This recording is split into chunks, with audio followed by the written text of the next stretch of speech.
Yes, people. What's going on? Welcome to United View. Welcome back to another transfer view with so much going on. It's also match day as well. Man United taking on Rangers tonight at Old Trafford. Big game under the lights in the Europa League. And so much to get through because Ruben Amorim has been apologising / retracting / clarifying / all of those things with some of the comments he's been saying. There is reports from Romano of a second Patrick Dorgu bid going in, and also Rashford to Dortmund as well. So just off of those three, we haven't even mentioned Garnacho. We haven't even mentioned as well, just before we went live, a deep dive from The Athletic into Manchester United's finances, which actually has a really good purpose for today's show because we're talking about get this player, let's do that.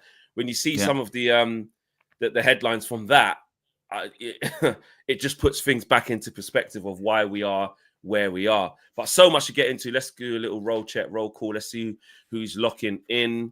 Who's everyone? Where is everyone? Shout out to Emmanuel. See you. Shout out to Julio Mendes. Says Ineos out. Omar, we see you. Big up to you. Zane says this window is prime Glazers window, but we're not ready for that conversation. Big up to Zane. In Amorim we trust, says Amir. Morning UV, says Javid. Mark Donald says morning. Kristen, always see you. Big up to you, Kristen. Little Joe Blackman, he's there. I know we forget to do it sometimes, but please remember to hit the like button as soon as you walk in. Exactly. Please do that straight away.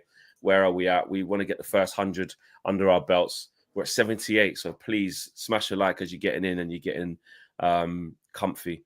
Kato says, Flex, why aren't you in Sky? I'm not there every day. Not there every day. He's where we're. Yeah. Home is where the heart is. Yeah, home is where Sorry for coming back on my own channel. Sorry. Sorry. I'll be sure to piss back off again. Yeah. Adso says, morning peeps, hit the like button. And Adrian says, big up UV family. And of course, little Yo-Yo is there. Roy, big up lads. Big up to each and every single one of you. Owen, let's start. I mean, this because actually I'm really intrigued to get to this Amorim stuff, but it's the transfer view. We've got to start with transfers. And a second Patrick Dorgu big apparently going in soon. Yes, this comes from Fabrizio Romano, and he did kind of touch on this yesterday. Yesterday, he said that there was no doubts, Flex. Manchester United will no doubt sign a new left wing back. Yeah. Talks over Patrick Dorgu continue after the first bid of 27 million euros was rejected. Lecce are insisting on this sort of 40 million euro fee, as they're aware, of course, Napoli are interested. And not only that, Napoli have said, we'll buy him and we'll give you him back until the end of the season. Therefore, it's United have a bit of a difficult position to negotiate from then.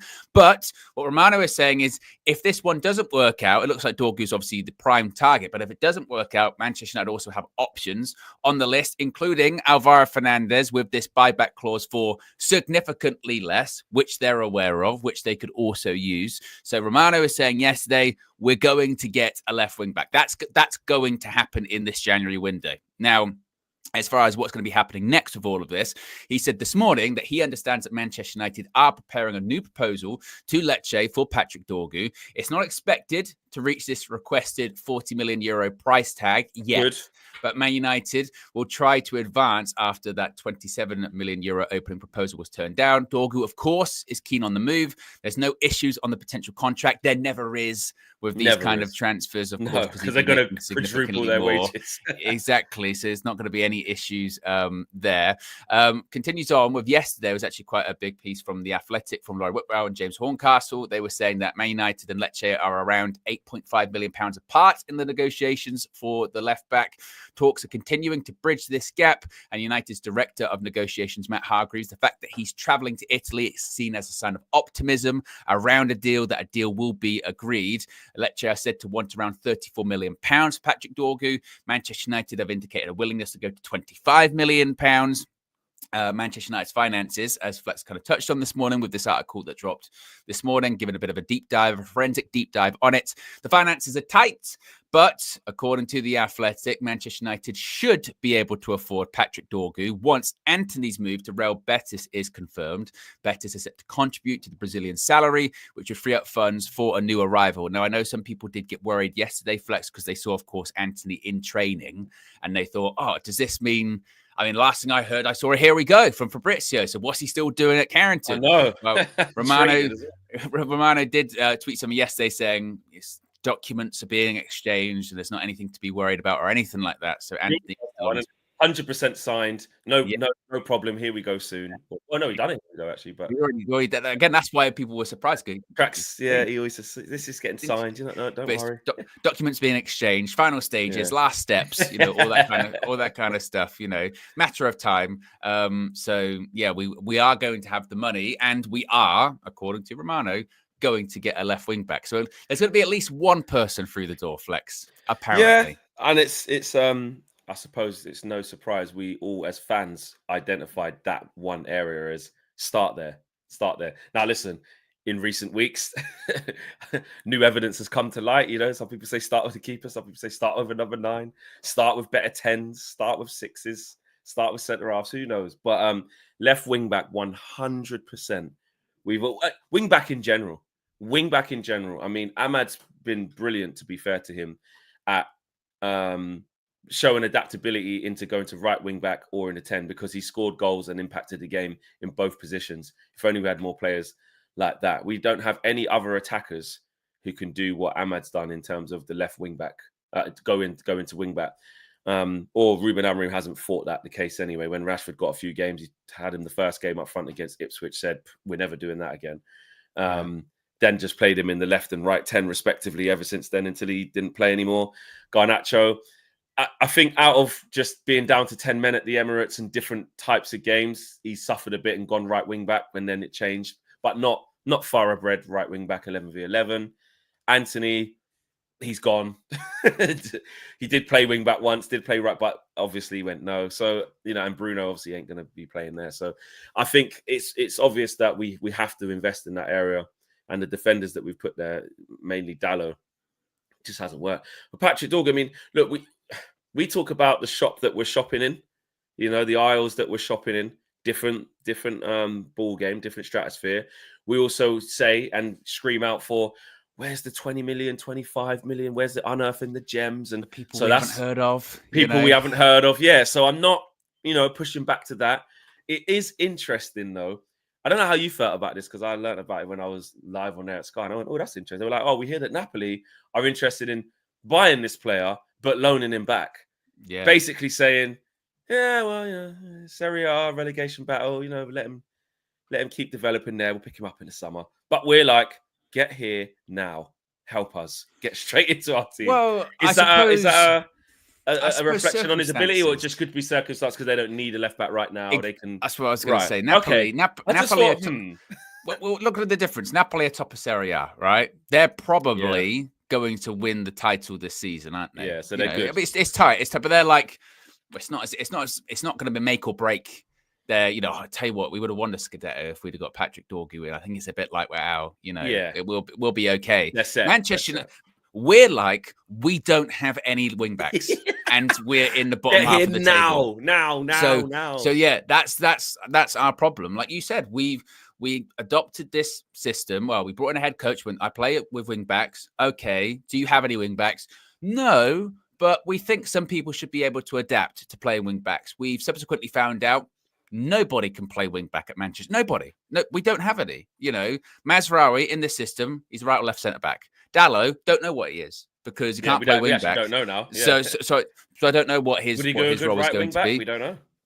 So when it comes to Luke Shaw, he's a left centre back if he plays. When he plays, Malacia seems like he's on his way out. So we don't have any. We've got Ahmad, who we prefer to play in the 10, not as a right wing, but we don't have any wing backs. That's why we're like, he needs to come in right now. And it's always the case when it comes to transfers and negotiations. When you smell desperation and when you see Manchester United come in, you hold out for a bit more money because we have set the precedent. I mean, the phrase "the precedent has been set" is probably an oversimplification when it comes to Manchester United and transfers and overspending, because it's not even a precedent. We've just done it. We've always done it.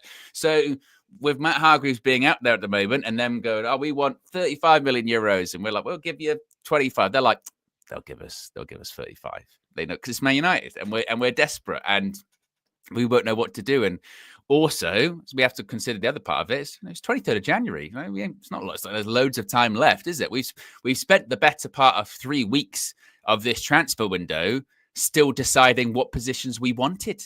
even though we kind of knew of, is it going to be Casemiro that goes? Is it going to be Rashford that goes? Is it going to be this player that I goes? think that's Is it what gonna be that stopped player? us. I think they've always known the positions they've won. I do think they've gone into this going, right, we need left foot. Like Ruben, let's be honest, Ruben Amorim's not gone into He this did a cold. training session. Yeah, he probably we need the a left wing first back. ever. Yeah, first one, bro. First one.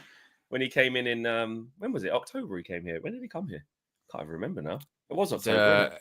His first game was in November, started November, wasn't it? Right. Okay. Mid-November, actually. Was it Mid-November. mid-November? Yeah. Okay, but Yeah. whenever he came in, first trade, like you said, he would have went, all right, cool. Yeah, no worries. Then, God, after the first few games, he definitely, So I think they know that they wanted that. I just think because of the lack of availability of funds and the lack of knowing basically who's going to leave and for how much, and we're still, the Anthony thing is just what, let's be honest, coffers at the back of the sofa vibes. It's this Garnacho thing. It's just this Garnacho and Rashford. I mean, it's 50-50 really, isn't it? How does he secure a loan move? We'll talk about that a little bit later on. But, the PR stuff running off, yeah, happy to stay, happy to work, So we'll talk about that a little bit later. So I just think it's been the lack of like not knowing what you've got to play with. But like you said, going in for someone like Patrick Dorgu makes sense. A lot of people talking about Alvaro Fernandez because we can buy him back for the best part of what, £15 million, which again, I mean, you just look at the planning of this club. Eric Ten Hag, yeah, okay, cool. You decided he wasn't the right guy. You loaned him there, then they made it permanent. But do you argue that fair enough? They protected themselves by having a buyback because you weren't sure. Or why have you not just played this kid anyway? Because this is exactly what we need. But again, it shows that Ineos were not planning properly to look at getting Ruben Amorim mid-season. They thought, oh, this would be all right, Verrick, get to the end of the season, maybe we'll be all right. And then look, it all come crashing down. So, yeah. But I suppose, like you said, that's why you protect yourself, isn't it? That's why you protect yourself in those kind of deals. If the player comes good, which he's played regularly. And I suppose the barometer of Eric Ten Hag not rating him isn't really anything to consider because he didn't rate Ahmad, did he? And exactly. And he's our best player now. So who's to say that Alvaro Fernandez couldn't come back and play, and he would play all the time? It still was a concern in the sense of, and I've seen people say this about Dorgu, and I suppose with Alvaro Fernandez that we're still looking at left-sided players that maybe aren't wing backs, and we're once again assuming that they can play in that position. And as we've seen with people like Dalot, just because you've played as a fullback on that side doesn't necessarily mean you are going to be a great wing back, because the requirements are different, So like when people were saying about Alphonso Davies, I know he's going to stay at Bayern Munich, but you could see him being perfect for that position. It's the physicality of it, being up and down, quick, attacking, but also having a bit of a defensive side too. You can see that working. But when when I think of wing backs, I do think more attacking. I do think up and down. I do think joining, the attack. And you don't know. You don't know. So I think, I, like you said, I wouldn't be shocked if they went to Alvaro Fernandez, though. I wouldn't be shocked if they went to that. And out of not necessarily panic, but just they get to the end of the window and they think, shit, we what if he don't want to come back, by the way? What if he says no? Well, that's the other part of it. No, it's not. It's not a recall. He's not on loan where you have to, it's a buyback. So that's bearing in mind that you have to sign your contract, don't you? Yeah, so you go, no. No, I'd rather stay here. Thanks. Okay, all right. Then, sorry, we've got to go. Do you know what I mean? Benfica, I think with the buyback, how does that work? Do they have to be willing to sell, or if you agree to sell, it's nothing you can do? You just say, like, if we want to buy him back, there's nothing you can do about it. 15 million euros, they literally just it's a bit like, well, like but it's accepted. You can't say no. Signing that's crazy as a team that wants to move forward with a player, though, because at any moment the last team could just come back and say, risk you take. Yeah, because you want him for cheaper or whatever. Yeah. It is, you know what you're getting into. Shout out Dan. Dan says, good morning. I never get selected for the post-match call, but the same guy seems to get on each week. Is it first come, first serve, or am I doing something wrong? I doubt you won't be doing anything wrong. Sometimes it is just first come, first serve, and also sometimes it's just limited time. It's not always, there's a lot of people. It's a busy one. So Dan, that is noted. You know what I mean? Just keep calling in, bro. Keep getting in there. And we'll get you on. But you're definitely not doing anything wrong. You're definitely not doing anything wrong, bro. So thanks for the support. And on the next one, or the next whichever ones. Like just keep getting in there. First come, first serve. But you're definitely not doing anything wrong, bro. Abdullah has become the latest member of the UV Members Club. Shout out to you, Abdullah. And he also says, well, actually, he's been a member for 4 months, so he must have just renewed today, should I say. Big up this channel. Smash the like, guys. Glazers and Sajim out. Slow, panic buy. Where are we at likes-wise as well? We're at 234 and we've got over 1,100 people watching. Let's get to 500 peeps. Come on, keep rising. Shout out to you, Abdullah. And Nessie says, just want to send love to Flex Owen and a UV fan. Been a member for 30 months. Oh, is that me? Oh, it is. Shout out, Nessie. Yeah, it is. Yeah. Yeah. I didn't even realize you had a picture of when we met, bro. So, yeah, big up to you. Big up to Nessie, man. And thank you for the love, for the morning love. To finish off, Patrick Dorgu. Clearly, we need a left wing back. Hopefully, we get one. Romano is saying we will 100% get one. And let's see. Also, about how good he is. Don't know. Done a bit of research on him. Watched some clips. Got some attributes where you can see why Ruben will like him. But let's be honest. He's a 20-year-old kid. He's played 4 times for Denmark and plays for Lecce. So make your own. Well, one thing is, I'm not getting carried away with after signing young players that were from Denmark because we signed one for £72 million. And you know what I mean? So we have no idea what we're going to get. No idea. I know we have to back our players. I mean, he's not even our player yet, but when they get here, boost them up, get behind them, say, yeah, come on. We now got what we need. Listen, like I said with Amorim, remember when I said even before he got here, I was like, I know all the gas, but I just want to see when he gets here because this is a different thing. And now look. We just have to wait and see. Might not even get Dorgu, might get someone else. Let's get onto this one, Owen. This is interesting because Ruben, I think he realised a lot, didn't he, in the last 48 hours? And he's been in the media sort of saying he regrets what he said. Basically. Yeah, so obviously in his press conference yesterday, naturally he was asked about the worst team in Manchester United history comments. And would you say the words backtrack or with what he did? I think clarify. I think he wanted to clarify, but it is a form of backtrack. He was effectively, for those that didn't see it, he sort of said, well, actually, it was more about me. I'm a young guy. Sometimes I get heated. Sometimes it's a good thing. Sometimes it's a bad thing. I didn't necessarily mean it about the players. I'm just frustrated that we've lost games. There's an interview he's done with TNT that got released this morning where he effectively said the same thing. Said it wasn't really about the players. It was about me. I'm in charge of the worst team in Manchester United history, effectively, and that's because of me. And he goes, I feel like. And he was like, I feel like I'm letting Omar down and Jason down and the fans down. And we're going to keep working on it, etc., etc., etc., etc. So he kind of pulled back a little bit, suggesting that he did regret those comments. Now, whether or not that's because legitimately he does regret it, whether that's because, Andrew, the press officer, sort of said to him, can't really sort of say that kind of thing, whether it's because people from Ineos, whether it's people from Ineos going, you realise we're trying to sell these players, and if you say that they're the worst team ever, it's going to be a bit more difficult to sell some of these players. It was an interesting one, and I'd like to know what the guys in the chat think. Obviously, what you think, because the opinion on that was quite split, which was like, one that was like good. He did get too carried away. You can't come out because people were saying that afterwards, going, you can't come out and say that kind of stuff. As much as we go, that's great. You can't really say that. It's not a good look and it's not good. You have to be a bit more calculated. And there were others that were going, I don't really like that he's had to sort of go back on that a little bit. And whilst it's kind of cooler heads prevail, at the time he was telling the truth anyway. They are the worst team. They are rubbish. They are terrible. And he's right to say those things, and he should say those things. So what do you think about it? This is about perceptions. Old Trafford TV saying, Ruben Amorim didn't regret what he said. Stop this fake news. It's fake. I know him, and he didn't say that. He didn't regret it. It's about opinion and how you interpret this. I think the fairest way to say what's happened is this is a reclaiming of the narrative. I think for him, I think he's gone in and said what he said. And basically we know he meant what he said and said what he meant because factually he was right. No lies told. And he said it as clear as day and said, you guys will want headlines. Have this, hold that. Here's a headline for you. You want a headline? Here's one. And I just think that is met when you see the reception that's met with, you're going to get a lot of fans like us that will say, good.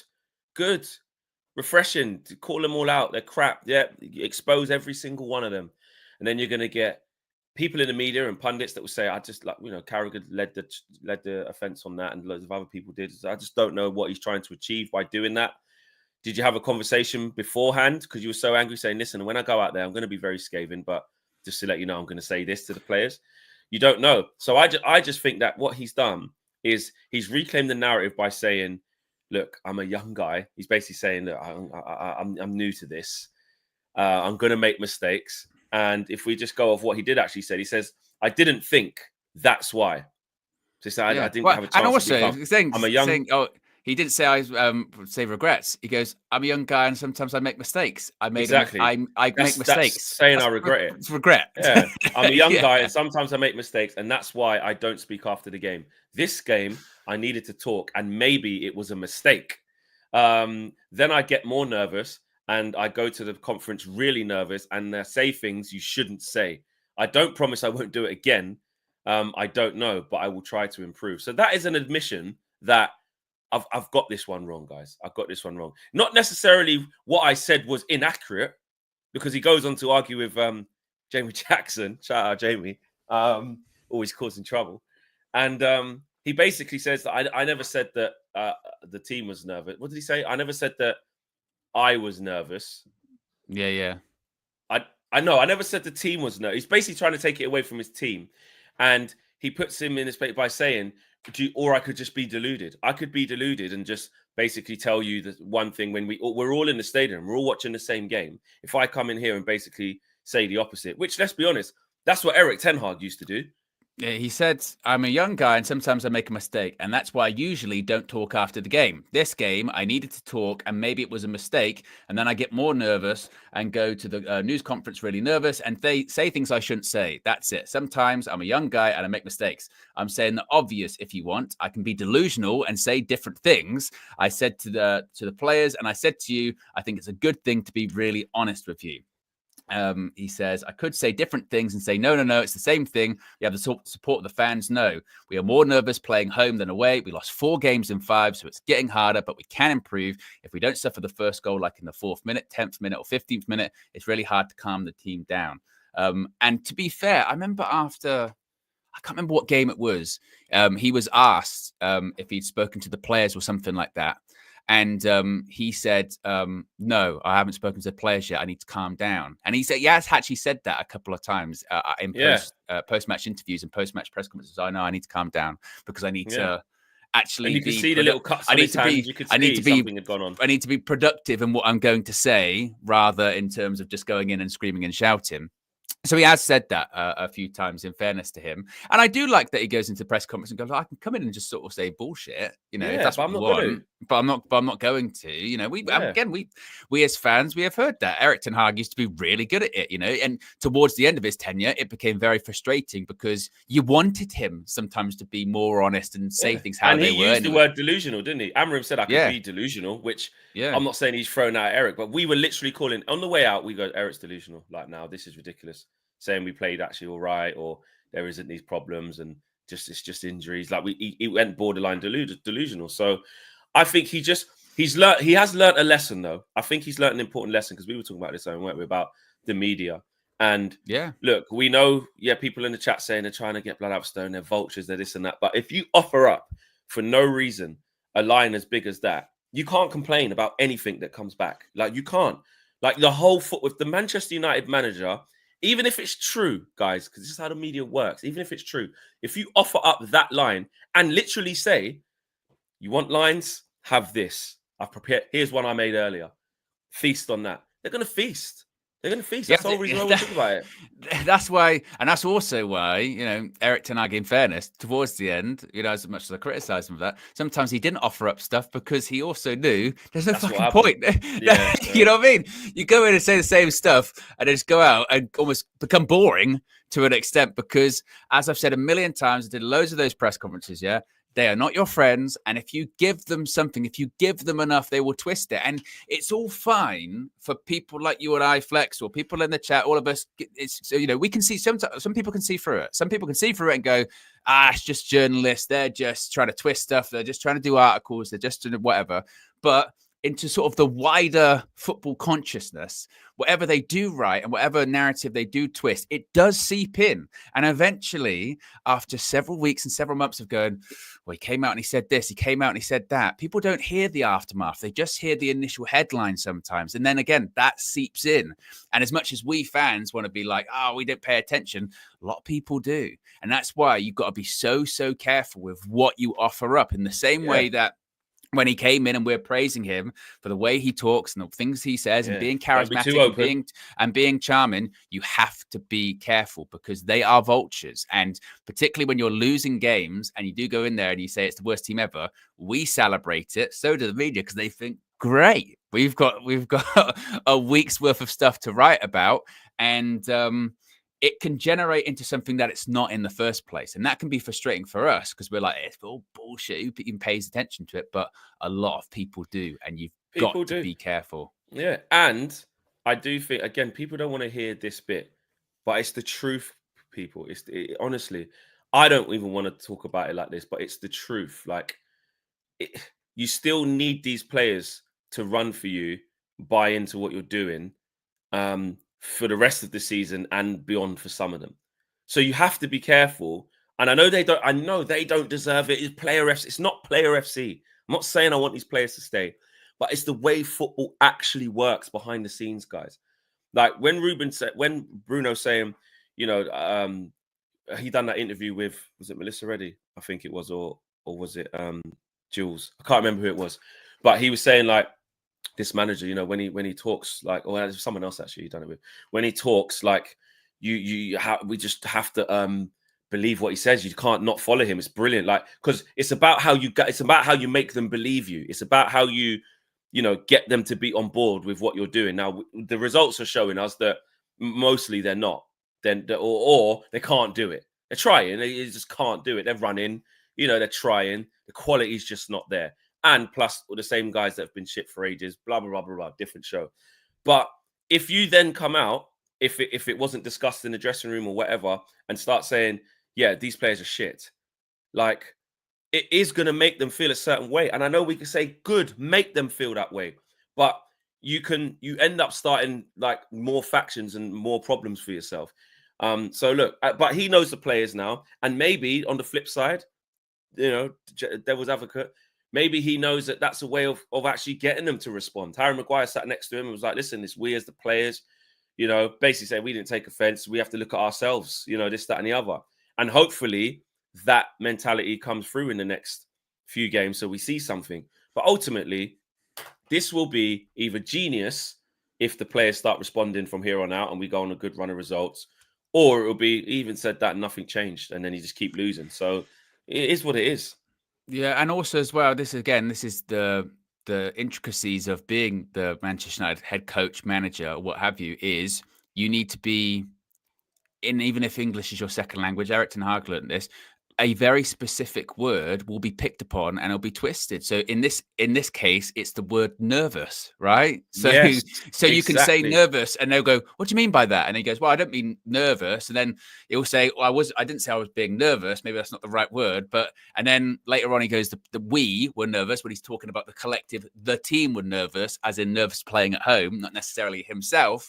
And again, that gets twisted too. So those kind of things. And that's just talking. I mean, I don't know about you, Flex, but when I'm doing, like, say, stuff like this, or just everyday life, or even if you're at work and you're in a meeting, sometimes you're not even necessarily that calculated with some of the words you're going to say. It just sort of comes out, doesn't it? And then to be in a room of people and then they go, what do you mean by nervous? What do you mean? Then you're like, shit, I better clarify this now. And you go, oh no, I don't mean nervous. I sort of mean something else. And again, that's what you have to be careful with those guys. And that's again, the art of it, isn't it? Something. The top managers, which he is young, he is learning. That's why I think this is a really good learning curve for him. Zane says, I'm angry he retracted from his stance. I don't know why we need to play devil's advocate, because we know the players are soft bellies, hence why we need to get rid of them.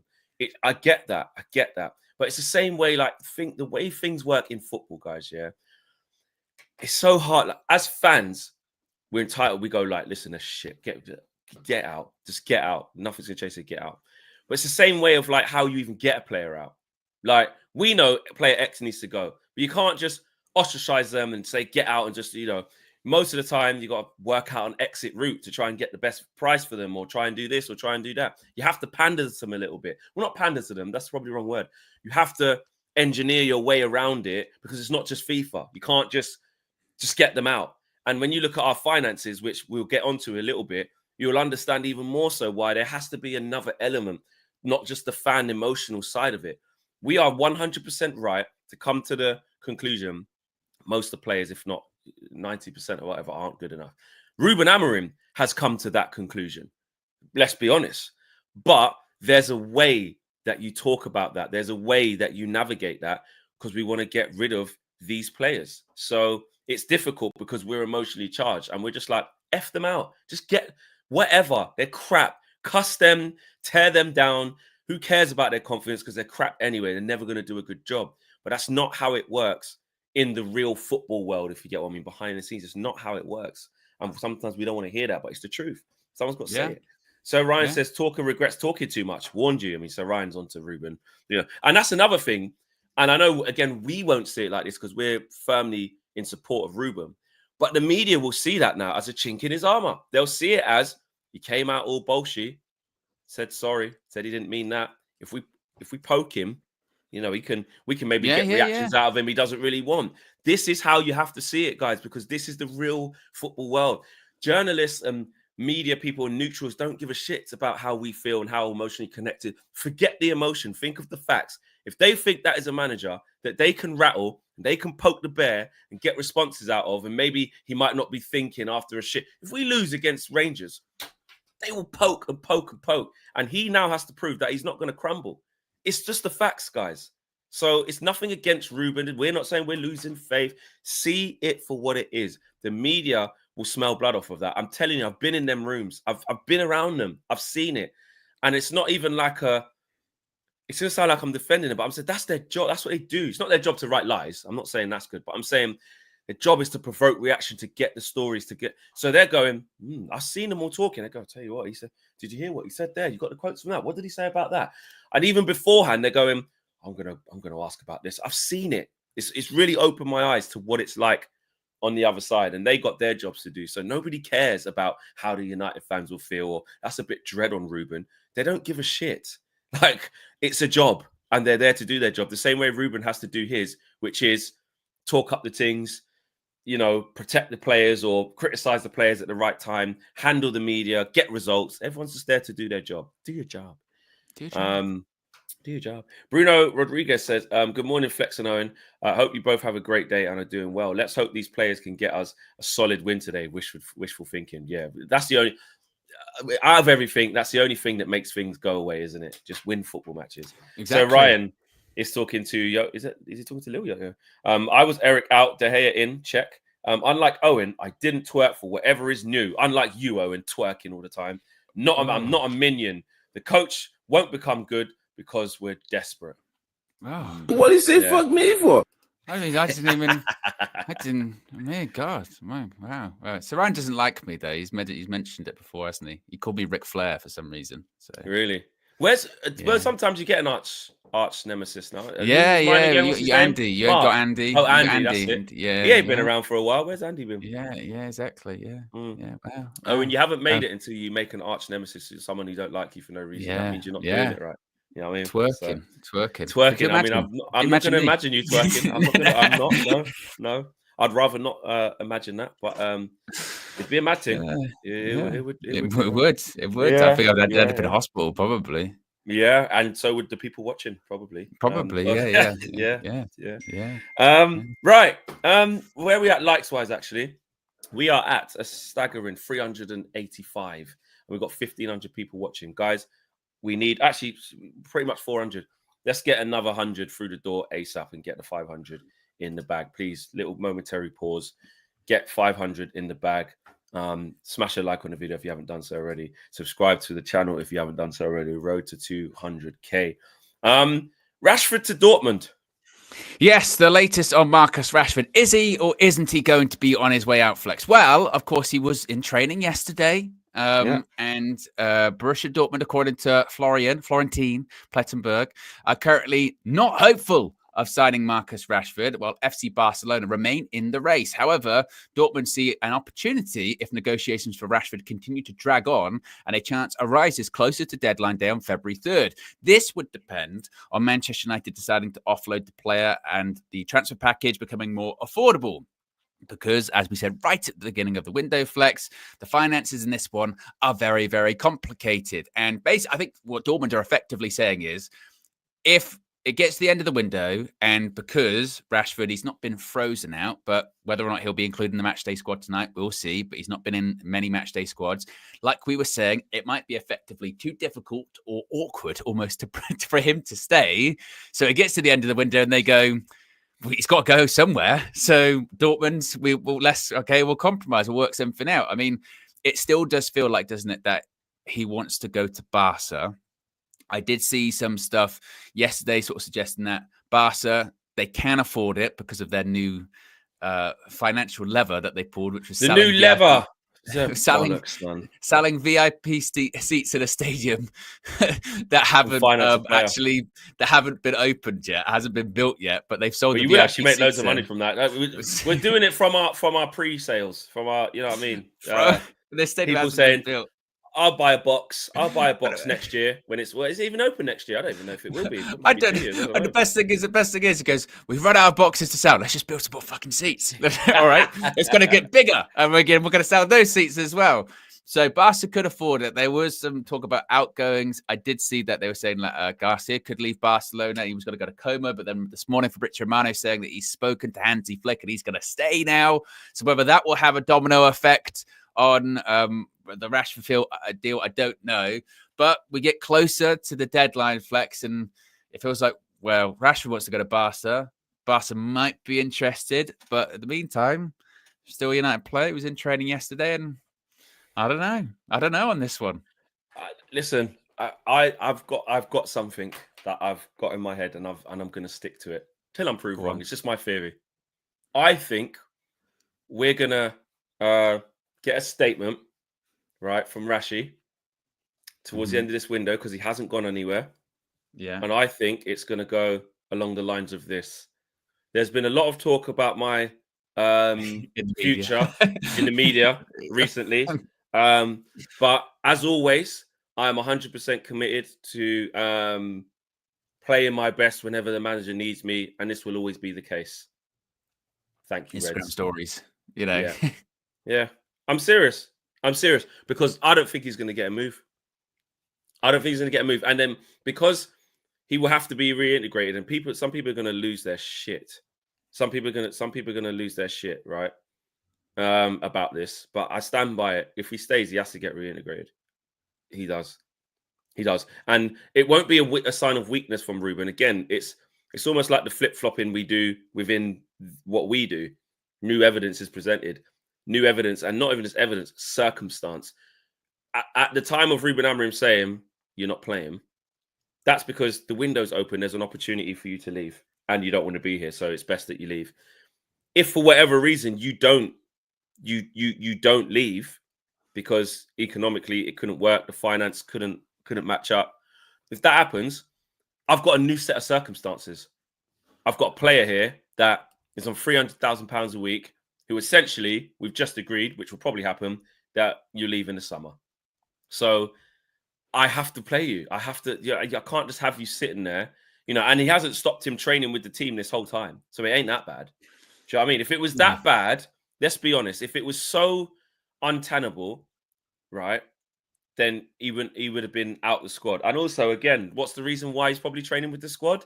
Because again, if you're trying to loan him out and make him appealing to people, if he's just training with a youth coach one-to-one, he ain't sharp. And you already ain't playing games, so he's not sharp. And then if you're not in first team training doing what Sancho was doing, just training by yourself, it's even worse. So, I just think... Then, Raheem Sterling, he was kind of excommunicated. He got moved to Arsenal at the end of the window, didn't he? Yeah, you know what I mean? That's not impossible. It's not impossible. It's just... Do you know what it is as well? As I think, and this is, I am putting the tinfoil hat on here a bit, but in those first few weeks of sort of January, I think a lot went on. It's like more than I think's been reported. I think went on because when you do actually like try and look at it like the timeline of events logically, some of the stuff actually really doesn't add up. Like, again, remember, he's effectively been ill through January for like 3 weeks, but he was still at schools doing interviews. Like, but it was because you also, weren't really you know what I ill. mean? It's just the, But, it's but the that's what football I ill. mean. Can't play So, ill. but so you know what I mean? And then Stop on the blow. and then at the last, like Ain't against ill. Liverpool, he's ill, so he's not going to be Yeah. involved. And it's like, Ain't ill. not, yeah. So They may as well have just gone the whole way, because every time he hasn't been ill, he's not been in the squad. So you may as well just go. yeah, He should have just said at the beginning, just until the end of the transfer window, he won't be in the squad. I won't be taking any more questions. That way, it's just like you just don't even need to, you know. But he's done it on a game by game to say, we'll see. I'll pick the team tomorrow. We'll see who's best for that game. And every time it goes, oh, he's not on it then. You know what I mean? And then they even went to him when he wasn't even in the team, which I did agree with from Ruben, saying, I don't even want to talk about Rashi. Like, we've not won here today. He wasn't even in the squad, so it wasn't because of him, was it?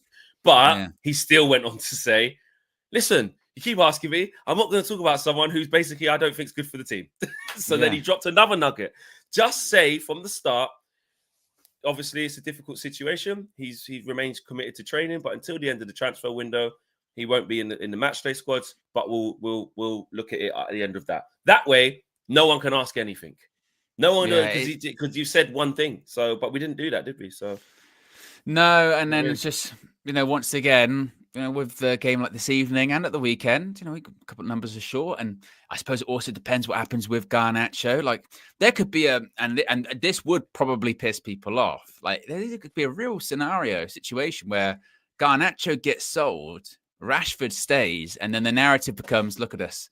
We're selling our youngest players to fund this sort of transfer window, and yet Marcus Rashford survived another one, and he's here, and blah blah blah. And it wasn't for the want of wanting him to. Essentially, it's just again, you gave him the big F off contract, and like you couldn't engineer that. You couldn't engineer that, and it's too difficult a deal to do in January. So that would be the reason, not because they went right. Oh, Garnacho's rubbish, but Rashford's better, and he's the future. Let's keep him. It wasn't that. No, and also the other complicated part of it is that, you know, like sometimes with, say, like, you know, the Ronaldo deal, or a bit like, you know, with others, when it's a case of you sort of both come together and you both go, right, okay, we'll mutually agree, rip up the contract so you can leave and go our separate ways. They won't do that with Marcus Rashford because he's a homegrown player. Anything they get for him is pure profit. So they can't afford just to rip up his contract and actually lose money on the situation. You know what I mean? You have to try and sell him somewhere. They've got to, yeah. So even if they sold for 5 million, they'd be like, oh, it's 5 million for pure profit. They can't just rip up the deal. So yeah, it's like, but this is like from the beginning of the January transfer window. This is what we said, wasn't it? It's a difficult one to do this in January, and I don't know why players and their agents think like this, where it's like you realize the contract that you're on across the continent, like they just don't really exist that frequently. And yeah, you can want to go to AC Milan, or you can want to go to Barcelona, or you can want to go to Dortmund or whatever, but they take one look at your contract, even for a loan, and go, well, we can only pay 30% of that, 20% of that. And then it gets into a discussion with Manchester United of going, okay, well, how does that affect us? And can we actually get someone in if they're only picking up that much of his contract? Like, it becomes way more complicated, doesn't it? So it's like, you know, and then for someone like Garnacho, who's on nowhere near the same amount of money as that's not even a problem to consider, is it? They go, oh, of course, we can find that. That's no problem. So I don't know. I think it's up in the air. You can't just rip up his contract. It's just so true, because that you get nothing. You know, even if you got 25 million for Rashford, I know that sounds really low, but whatever. It's, you know, it's pure profit. It's something. It's a different type of transfer than just someone we bought for loads of money, and couldn't, and then we tried to sell them for less, and then would take a loss. Whatever we sell Rashford for is a profit. Do you know what I mean? So Ryan says, I read that one already. So Ryan's back again. Says, I don't hate Amorim, just a blind faith in defense. We don't have to run cover for him. He's grown. No Owen hate either. I just catch and watch him most. Okay. So it doesn't hate you, Owen. Don't hate you. Just watches you the most. It's a compliment, really. Yeah. You know what I mean? So yeah, to finish off on this Rashi thing, that's my theory. I feel like he may not get him. I don't think he'll get a move.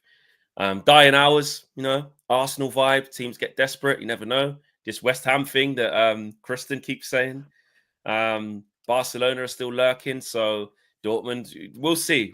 There's definitely teams he could still go to. And when you get to the 11th hour, crazy things start happening. You know what I mean? all of a sudden, Chelsea want to take him on loan to the end of the season, and Nkunku comes the other way. Like, just random shit can just happen because players get fed up. Yeah, you know what like I mean? Sterling.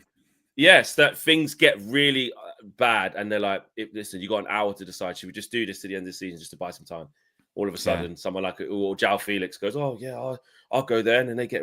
You just never know. I'm not saying this is the truth. I'm saying you just never, ever know. Well, we're like, what, sort of 11-ish days left of the window, aren't we? And 11 days left of the window. Was there a lot of talk about, like, Sancho going to Chelsea? Probably not. There was talk of him going, but we were like, Chelsea or Sterling. It was the same. It was like, people think he was going to go to Arsenal. That only happened in the last few days, isn't it? So anything, I suppose, is possible. That this is one thing we just can't do is every time we lose a match, go, well, if Rashford was playing today... Yeah, exactly. Because when we got the draw against Liverpool, we not asked about the Emirates Cup. Do we do the same thing? Well, exactly. No one said we needed today. Rashford. You know what I mean? Yeah. It's so silly, but that's what we do. Agreed. A little bit on Manchester United's finances. Listen, it's a big piece, so I'm not going to read all of it. There's a few quotes flying around. One that did stick out to me was sort of this bit where it said, it may come as a surprise to anyone glancing at the most recent set of accounts. As of the end of September, United had a healthy bank balance of 149. That is more cash than they have held in reserve at any point since COVID. You'd think they would still have enough loose change lying around to get Ruben Amorim a left wing back, because talking to Dorgu, etc., etc. And they said there is a problem though. United's pile of cash has not been generated by the club itself. It's come through short-term loans which carry interest charges and will one day need to be paid back. And then if I go to some of the quotes that are just existing online and aggregators shout out United District, according to the latest set of figures, Man United owe a total of 230 million on their credit facility. But none of that needs to be repaid until June 2027. Even then, the terms could be extended. Basically, can't afford to pay it, mate. Can get a bit longer on that. yeah. Any longer? Do you know what I mean? And on top of that, according to September's account, United still have like a net figure of 319 million in transfer installments to pay for players they have already signed, with at least 154 million due within a year. Yeah. That is staggering. So when we're negotiating and you go, just do this or just rip up that, and we are a financial mess. Now, yes. And also, that goes back to Flex, the phrase that I hate the most in the summer or in the winter windows, just pay the money. Because when you say just pay the money or just give them what they want, it will always, because it always has and it always will, it will come back to bite us firmly in the arse. Because it always has. Just pay the money, just give them the contract they want, just get the deal done. Because in 2 or 3 years' time, when we try and move them on or we try and bring someone else in, we can't because of what we've done in the past. And I know it's boring at the time because we want, like now, we're just going, I'll just give Lecce what they want and we need a left wing back. Got to be careful because 100%. And this is why Kieran Maguire, football finance expert, is brilliant. I'll try and get him on the channel, actually. Yeah. He said, this is so good. He goes, the thing that goes under the radar with Man United is that, especially under the Glazers, they've bought players on tick. Exactly. And he said, after 5 years of consecutive loss making with mediocrity, that's what the journalist was saying. He went on to say they're living a Champions League lifestyle on a Europa League income. That can't go on forever, because underneath the hood, once you compare the cash the club is actually bringing in against how much it's paying out, you can see why United need to balance the books. And that is so true, mate. We live in a Champions League lifestyle. It's like a footballer that gets a big contract, starts living that type of lifestyle, big mansion, you know what I mean, planes, boats, whatever, cars, this, that, and the other, because you was on 300 grand a week. Then your next contract, sorry, mate, you're down to 80 grand a week. What the fuck do you do? Your lifestyle doesn't respect that. It's like when people, pass the driving test, and then after their first car, they get like they go, "How did you end up getting a BMW?" It's on finance. It's all appearances. You know what I mean? All appearances. You go, how have you got that? And then actually, like you said, it's like what's the phrase? Ferrari on the drive, fuck all in the fridge. You know what I mean? It's all appearances. You know, you go, actually, what's important here? The car you drive, or actually what's making up your home? That kind of thing. And that's United, isn't it? It's all appearances. Oh, it's crazy. First takeaway, 36 million paid out. I'm gonna read this all in depth later on. But basically, just be careful when you're saying, throwing around the things, just buy this, just get that. We've been so poorly mismanaged. This is why, to bring it to the present day, the present hour, present minute, this is why when we got those reports saying Kobe Mainu, Garnacho, they would consider, and 2 weeks later, all of a sudden, Garnacho's up pretty much being negotiated for sale. This is why. And that's the bigger thing. Let's be real. The club's been so badly managed that now we have to sell one of our up-and-coming players. Simple as that. You know what I mean? That is the reason. To fund Ruben Amorim getting in players he needs for a system, coach you got him mid-season. It's poor planning and execution. Once again, it's the sins 100%. Of the past that the Glazers did, and it's Ineos coming in and making it worse with the decision that they've done as well. It's insane. And that's why we're seeing all the cuts. That's why we're seeing ruthless decisions where we're like, come on, that's not right. Sir Alex, would you... Andy Cole, Dennis Owen, Robbo, like what? Taking their money away, you're slashing their fees, 250 staff, gone. Credit card to get the tickets to the games or the travel to the game, gone. Christmas bonus, gone. Now, I'm not saying I advocate for, people, it's awful. It's awful. Redundancies is awful. But I'm talking about when we look at the deep root of the problem of what's happening there, this is why. And then, this is why you don't rate Ineos. They've added to it, like Owen said. They've now made costly mistakes that have added to this. So that's why when people are mad at them saying, just like the Glazers and all of this stuff, listen, it's hard to beat those charges because you've come in and made shit worse financially when you're trying to make it better. So there you go. Mm-hmm. Prediction for tonight, Owen. I know you kind of did it in the preview, but in case people ain't seen it, it's a tough game tonight. What I got? I think I went with 2-1 or a draw. I went with. We haven't lost in Europa League yet this season, have we? We're still one of the few undefeated sides. We are. Wow. We will be in the competition moving forward, though. I saw that yesterday. I kind of forgot about this in the sense that we can't finish outside the top 24. We can't finish outside the playoffs. Yes, we're through then. There will be more Europa League matches to come out of guaranteed. This, at least like 2 more. And I don't know if we win tonight, we're guaranteed to be through. Probably not just yet, but yeah, I think draw or win. It's not going to be a good match. None of them have been. None of the Europa League matches this season have been good, so I don't expect to be much different. What about you? Yeah, like I said, I'm still scarred from us getting bopped off the park by Southampton, mate. I just really hope that Rangers are just really bad, like just not good, and then go, they're rubbish. But I just did, like I said in the preview, this game has needle, man. I don't know. They'll run around, they'll be on it, and they won't be scared of us. So I don't know. Draw, might lose. I don't know. I'm not confident, mate. I ain't confident, bro. I ain't. Being honest, I think we win. I think we scrape past them. Yeah. No, I did say that rescue job. I did say that. I said, we could scrape past, but it'd be someone rescue. I got Jack Butland in goal for Man United backup. You know what I mean? Hell. Didn't even play a game for us. Oh God, yeah, mate. Let's go. We shall see. Hopefully, we can take the game to them and just dispatch of them easily. Fulham away is the one. That is tough. I can't see that, but one game at a time. Anyway, guys, smash a like on the video, subscribe to the channel if you're new. It is match day. Owen will be live later on. And with KG, good, because not just me, because otherwise we'd lose. So me and KG, KG and myself, our record's better. It is better.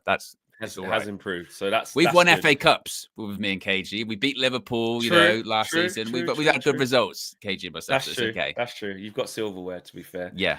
Me and Josh will be at the ground. We'll be in the press, in the media. So we'll see. Can get in to speak to Ruben afterwards or a player or whatever it comes. We'll see. And we'll see you then, hopefully after a W and 3 more points. Take care. We're out of here. Peace.